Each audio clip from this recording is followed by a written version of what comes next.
Hey, Darian here, founder of Activate Online. In today's video, I'm going to talk about 3 tips to think about before you launch your business into international markets. So stay tuned.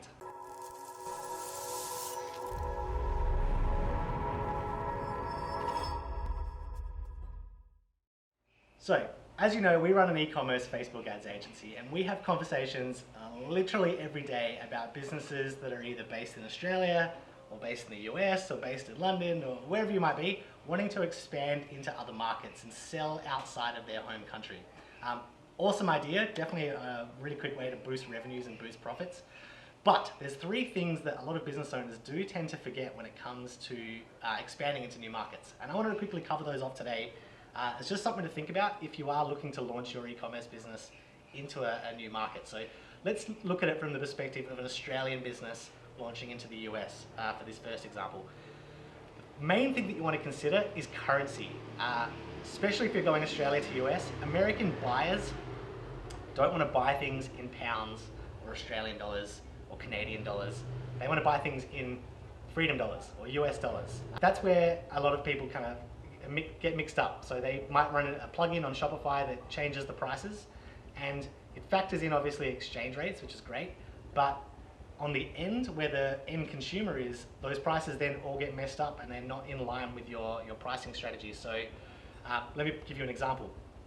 Something that you're selling successfully in Australia for $99, if you were just to run the basic plugin on Shopify and run that in the US, it suddenly becomes $62.37 in the US if you're converting it to American dollars.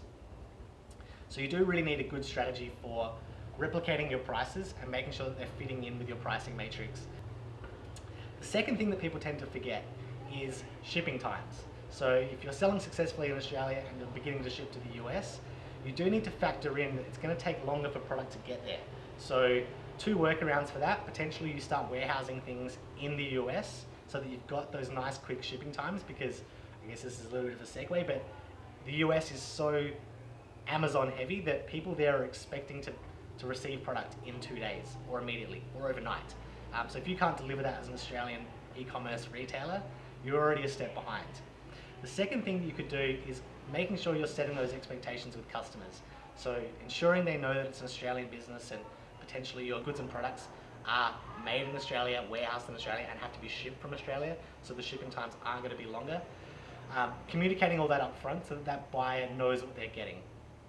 And the third thing to think of, which also commonly gets overlooked, and it's probably more so the other direction, because I feel as Australians we are very aware of how messed up our spelling is for everything, but if you're an American business, for example, looking to sell to Australia, you've got to remember that us Aussies, we spell things differently. So we spell colour with a U, mum with a U instead of an O. Now that I'm trying to think of examples, I've kind of gone blank, but there's just a couple of just little local differences in the spelling that need to be considered for your sales pages, especially if you're looking to expand into those other markets that potentially use different languages entirely as well. We work with a client selling drawing tools, and we're now running ads in Japan, which is presenting a whole bunch of other challenges because the ads will need to be in Japanese.